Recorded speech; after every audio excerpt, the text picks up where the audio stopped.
Okay, so in today's video, we are going to cover how you can create your RFP response templates and what all you should include within it and how you can do this in Word, which is probably something that you already have on hand. So the document here I have pulled up is an example of one of our templates that you can actually purchase. I will link to it below. And I'm just going to go through what the different elements are and why you should include them within your RFP response template.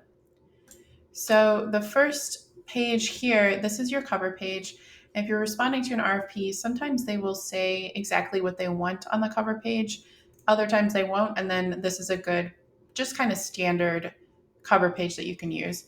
So on the front, you want to make sure you include the RFP number because this is something that they will use, for internal purposes. And then always include the title in pretty large font. So it's easy for them to see as soon as they open it what RFP you're responding to. I also like to put at the top, so this company name here would be your company name, and then you just say response to, this RFP.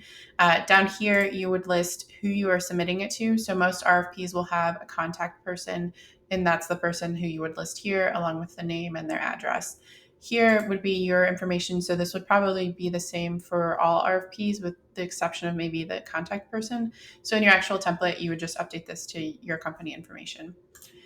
So that's the cover page. I do recommend having a bit of an interesting design, something that has like your brand colors or something like that, so they know immediately that it's your company and this is your proposal and it looks inviting for them to open and continue to read.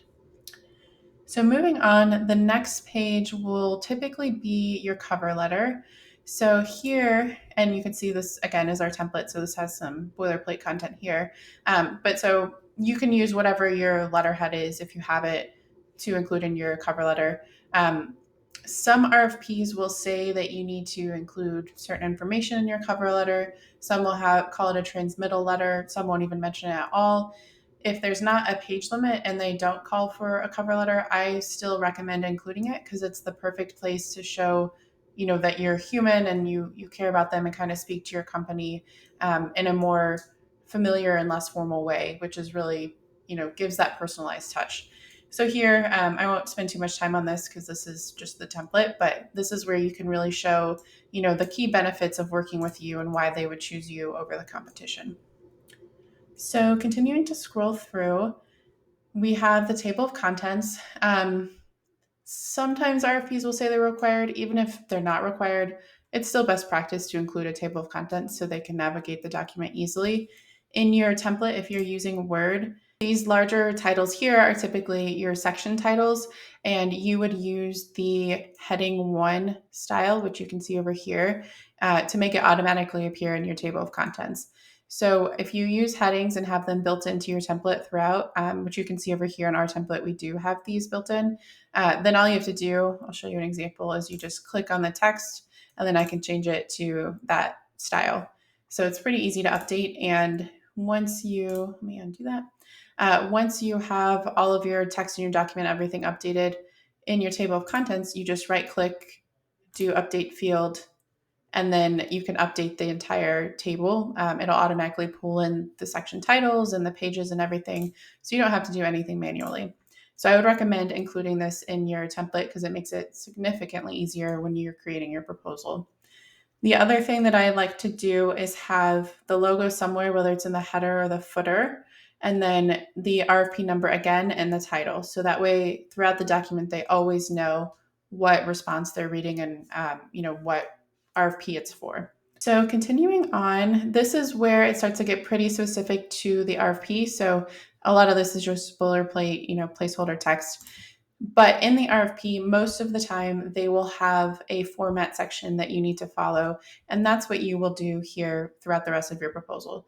So let's say if the section 1 was company information, you would just replace this with company information like that. And then you would paste in any questions they ask. So I'll just say like question 1. And what most organizations do is for the questions, you just change it to a different type of text. So this would be the question 1 and your response below it. And then you might have question 2 down here and so on and so forth. So I'm just going to undo those. And what you'll do is you'll go through and do this for all of the sections that they indicate that they want in the RFP. So there might be 10 sections. I'd say on average, it's normally like 5 or 6. And you just go through and paste it throughout the proposal. So that was section 1. So then section 2 might be something like bios or, team overview or something like that. So you just keep doing that. And then once you have all of the information from the RFP in your proposal template, then you can go through and actually start creating your response. Another thing that you can do is instead of having that just the question, you might have something like requirement and then the text below. So this would be an example of a requirement. And then here you could change this to response. And then this is your actually response to that requirement. So if it's not a specific question, or even if it is a question, you can just change requirement to question. You can do that so that way it's easy for evaluators to navigate your proposal and know what specific requirement you're addressing with this content. So that way they can like more easily evaluate their the different sections that they have.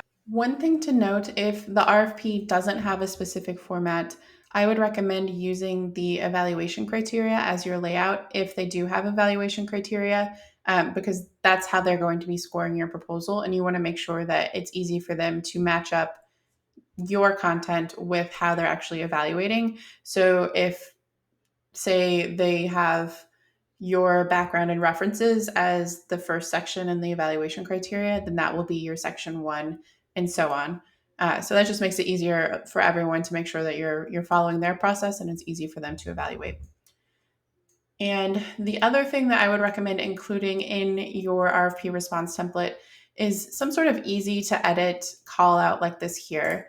So you can highlight key stats or differentiators that you want them to remember when they read through your proposal, because these will stand out, as you're scrolling through, you probably read this first rather than looking at this detailed text. So here, this is just something that you can click into and actually, type. I can just change this to like, you can just type and edit it easily. So I would recommend in your template, if you don't have a designer on staff, to make sure that you have something that's easy to customize like this here. And I think, we have another example up here too. So these are all editable and customizable based on each RFP response. And it makes it easier to tailor your information to the customer when you're actually creating your proposal. And you'll just want to pepper those throughout your response. And that's it for a very quick overview of creating your RFP response template and what you should make sure you include.